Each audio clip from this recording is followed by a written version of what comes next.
করেছেন। দীর্ঘদিন থেকে আমরা শুনে আসছি এখানে মাদকের অভয়ারণ্যে পরিণত হয়েছে।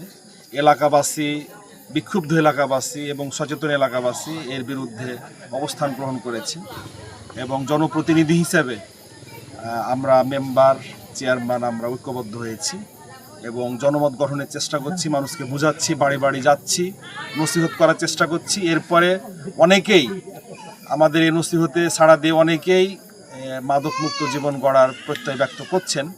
এর মধ্যে আবার অনেকেই তাদের ব্যবসা চালিয়ে যাচ্ছে। তা আমরা আমাদের এই অভিযান বলেন আর আমাদের আন্দোলন বলেন আর আমাদের কার্যক্রম বলেন, কর্মসূচি বলেন, এটা অব্যাহত রাখবো। প্রশাসন এবং আইন শৃঙ্খলা বাহিনী আমাদের সার্বিকভাবে সহযোগিতা করবেন। আমরা চাচ্ছি এইটা আমরা অত্যন্ত সুন্দরভাবে আইন শৃঙ্খলা ঠিক রেখে যাতে আমরা এটা এই কর্মসূচি চালিয়ে যেতে পারি, এজন্য সকলের সহযোগিতা কামনা করছি ইনশাআল্লাহ।